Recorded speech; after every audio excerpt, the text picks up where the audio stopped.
अब flap 3 landing को हम लोग बिल्कुल से डेंजरस नहीं कर सकते हैं, क्योंकि अगर वो उतनी ज़्यादा डेंजरस होती तो इतने सारे लैंडिंग्स नहीं होते, बहुत सारी क्रैशेज हो जाती है अभी तक। उसके बाद DGCA ये भी कहता है कि एप्रोप्रिएट मेजर्स वो सारे अप्लाई करने चाहिए जितने भी एयरलाइंस हैं उन सभी को, जिससे कि सिक्योर हो सेफ्टी, मतलब पैसेंजर्स की सेफ्टी सिक्योर हो। Hello everyone, welcome back. आज के इस वीडियो में हम लोग एक बहुत ही इंपॉर्टेंट टॉपिक के बारे में डिस्कस करने वाले हैं, जो कि हमारे यूट्यूबर गौरव तनेजा से रिलेटेड। मिस्टर गौरव तनेजा को एयर एशिया ने सस्पेंड कर दिया, उनसे अब सर्विसेज नहीं लेंगे। उन्होंने कुछ सेफ्टी कंसर्न्स पर बातें उठाई। अब देखते हैं इन सेफ्टी कंसर्न्स के बारे में हम लोग, और हमारा लॉ क्या कहता है इन सभी चीज़ों के बारे में, वो सब भी हम लोग देख लेंगे इस वीडियो में। इसलिए वीडियो में पूरा बने रहिएगा ताकि आप लोगों को बहुत सारी चीज़ों के बारे में पता चल सके, कुछ फैक्ट्स पता चल सके।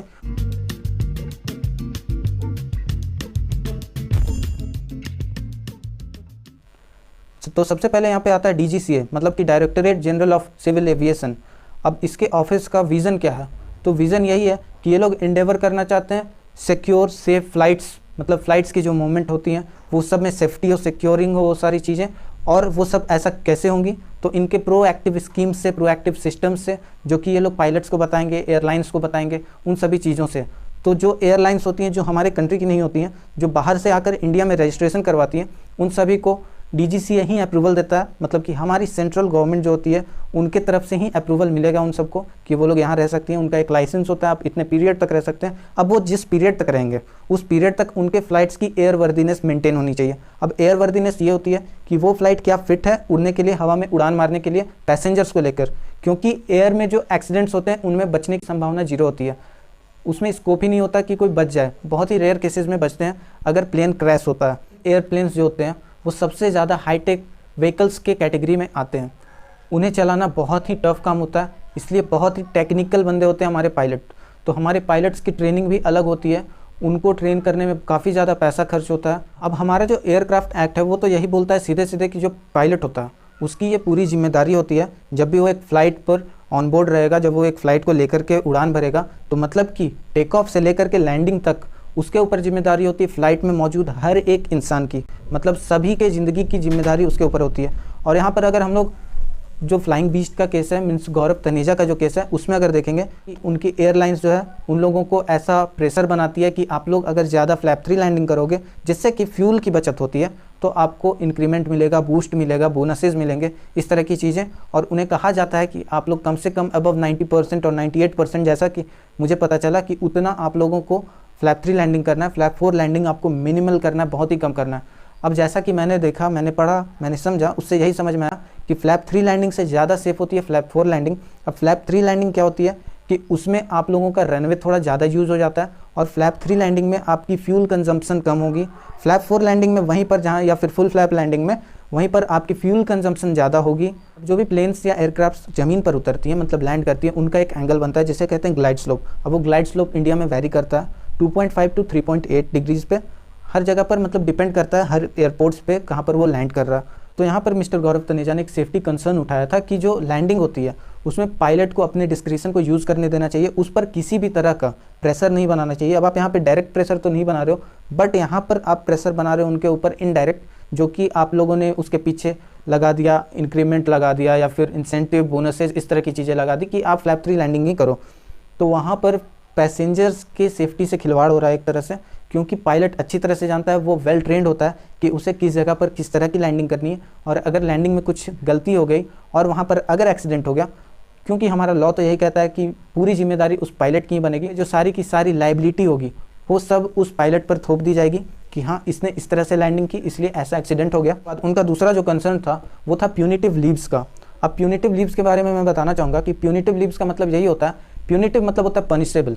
अब आपने लीव लिया, उसके बदले में आपको पनिशमेंट मिल रही है। पनिशमेंट यहाँ पर इनके हिसाब से वो मिल रही थी कि इनका जो वीकली ऑफ डे था, अगर उससे पहले इन्होंने एक सीक लीव ले ली तो उस सीक लीव को वो लोग वीकली ऑफ डे के जैसा ट्रीट करते थे और उस सीक लीव डे को हटा देते थे। बट हमारा जो DGCA का CAR है, मतलब CAR मतलब उसमें जो सिविल एविएशन रिक्वायरमेंट्स होती हैं, जो कि सारे एयरलाइंस को माननी है, अगर वो लोग नहीं मान रहे तो फिर हमारी कंट्री उनको बैन कर सकती है, उनसे सो कॉजेज मांग सकती है, मतलब कि उन पर एक्शन ले सकती है, और उनको इन सारे रिक्वायरमेंट्स को फुलफ़िल करना है। तो उसमें मैंने अपनी रिसर्च में ये पाया कि जो रेस्ट पीरियड होता है वो बहुत ही इंपॉर्टेंट है, क्योंकि फटीग जो होती है पायलट्स की उसको बहुत ध्यान में रखना होता है। और civil aviation requirement part 3 series J में सीधा सीधा बताया गया है कि कैसे उनका रेस्ट पीरियड डिवाइडेड है, उसको आप लोग आराम से डाउनलोड करके देख सकते हो।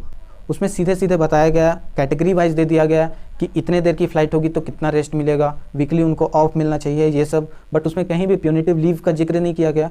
अब यहाँ पे एयरलाइंस मनमानी अगर कर रही हैं तो वो बहुत ही गलत बात है, क्योंकि अगर कोई भी बंदा प्यूनिटिव लीव लेगा तो फिर वो आगे काम कैसे करेगा। अब वहाँ पर सिक लीव लेने के बाद उसका वीक डे बंद हो गया, ख़त्म हो गया। इस कारण से हो सकता है वो मेंटली डिस्टर्ब हो जाए, वो परेशान हो जाए इस बात से कि इस तरह से वर्क कंडीशन में कैसे काम करेगा। दूसरी बात मैं फिर से बताना चाहूँगा कि ये जो फ़्लाइट्स उड़ती हैं, जो पायलट्स होते हैं, उनके ऊपर कोई भी इस तरह का प्रेशर नहीं डालना चाहिए, बिकॉज़ ये बहुत ही रिस्पॉन्सिबिलिटी भरा काम होता है। कोई भी ड्राइवर हो, इवन वो एक कैब का ड्राइवर भी क्यों ना हो, अगर उसके ऊपर प्रेशर रहेगा तो एक्सीडेंट के चांसेस ज़्यादा होंगे। तो इसमें ड्यूटी आवर्स की भी बात आ जाती है कि ड्यूटी आवर्स कितनी होनी चाहिए। वो सारी चीज़ें आपको पार्ट 3 सीरीज जे में मिल जाएगी, अगर आप लोग देखना चाहो तो वहाँ से देख सकते हो। उसके बाद उन लोगों को, पायलट्स को, ये भी रिकमेंड किया जाता है कि आप लोग अपना रिकॉर्ड भी मेंटेन रखो, पर्सनल रिकॉर्ड, कि आपने कितने देर तक फ़्लाइट में थे, आपने कितने देर काम किया, आपको रेस्ट कितना मिला, ताकि आपको आगे जा कर के कोई भी दिक्कत ना हो।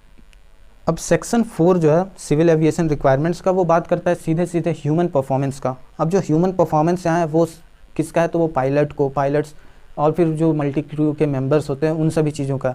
तो उनकी जो ह्यूमन परफॉर्मेंस होगी वो बेस्ट होनी चाहिए, मतलब कि वो बिल्कुल 100% होनी चाहिए, तभी एक फ़्लाइट को वो लोग चला सकते हैं, मतलब वो लोग फ़्लाइट को ऑपरेट कर सकते हैं। जब उनकी हाई ह्यूमन परफॉर्मेंस होगी, मतलब उनके परफॉर्मेंस की लेवल अप रहेगी। और अगर यहाँ पर आप लोग प्यूनिटिव लीव को अगर कर दोगे, इम्प्लीमेंट कर दोगे, तो किसी भी ह्यूमन की परफॉर्मेंस कैसे रहेगी। और हमारे DGCA ने भी बता दिया है कि इतने देर तक के लिए ही आप काम ले सकते हो, एक हफ्ते में इतने घंटे तक ही मैक्सिमम आप काम ले सकते हो, उसके बाद इतना आपको उनको रेस्ट देना होगा। तो उन सभी चीज़ों का ध्यान रखें एयरलाइंस। उसके बाद DGCA ये भी कहता है कि एप्रोप्रिएट मेजर्स वो सारे अप्लाई करने चाहिए जितने भी एयरलाइंस हैं उन सभी को, जिससे कि सिक्योर हो सेफ्टी, मतलब पैसेंजर्स की सेफ्टी सिक्योर हो, और कम से कम एक acceptable level of safety maintain करे एयरलाइंस। क्योंकि यहाँ पे पैसेंजर्स का सवाल है, यहाँ पर एयरलाइंस को तो कम से कम ये नहीं देखना चाहिए कि उनका कितना फ्यूल बच रहा है। अब फ्लैप 3 लैंडिंग को हम लोग बिल्कुल से डेंजरस नहीं कर सकते हैं, क्योंकि अगर वो उतनी ज़्यादा डेंजरस होती तो इतने सारे लैंडिंग्स नहीं होते, बहुत सारे क्रैशेज हो जाती है अभी तक। बट यहाँ पर बात यही है कि ज़्यादा सेफ्टी किस में मिलती है, तो वो मिलती है फ्लैप 4 लैंडिंग में। ऑब्वियसली फ्लैप 4 में मिलती है। और एयरलाइंस जो है वो प्राइवेट कंपनीज़ हैं, मतलब बाहर से इंडिया में अगर आई हुई हैं जो, तो उन लोगों को अपना प्रॉफिट तो देखना ही है।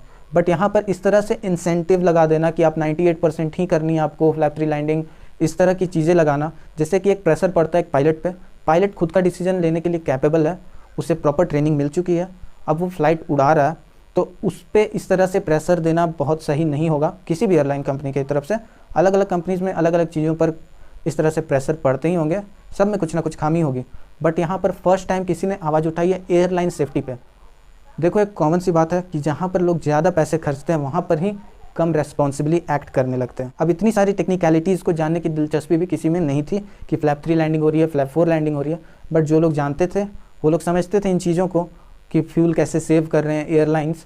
अब अगर किसी ने इस पर सवाल उठा दिया, प्यूनिटिव लीव्स पर सवाल उठा दिया, प्यूनिटिव लीव्स तो मेरे नज़र में अच्छा नहीं है। और फ्लैप 3 और फ्लैप 4 लैंडिंग, इसमें तो फ्लैप 3 लैंडिंग अगर करवा रहे हो तो वो भी कुछ बहुत डेंजरस नहीं है, बट पायलट के डिस्क्रिशन को मार कर करवा रहे हो आप बस फ्यूल बचाने के लिए, तो वो गलत हो जाता है। बट यहाँ पर अगर एक पायलट किसी सेफ्टी कंसर्न को उठा रहा है तो उससे आप लोगों को अच्छे से डील करना चाहिए, ना कि उसे निकाल देना। ये कोई सोल्यूशन नहीं है। सोल्यूशन यहाँ पे होता है कि कैसे इन सभी चीज़ों को ठीक कर सकें।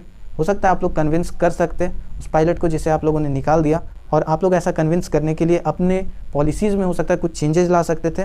मैं एक और वीडियो लाने वाला हूँ जिसमें मैं आप लोगों को बताऊँगा कि पैसेंजर्स के राइट्स क्या होते हैं एयरप्लेन में, मतलब कि जब वो लोग फ़्लाइट के लिए टिकट बुक करते हैं उसके बाद उनके राइट्स क्या क्या होते हैं। फॉर एग्जाम्पल, अगर आपका फ़्लाइट डिले हो रहा है और बहुत ज़्यादा डिले कर दिया तो इसमें ऐसे भी प्रोविज़न है जिससे कि आपको फ्री में एकोमोडेशन और फूडिंग भी मिलेगी। आपके राइट्स आपको जानना बहुत ज़रूरी है, क्योंकि अगर आप लोग लीगली अवेयर होगे तभी अपनी आवाज़ उठा पाओगे।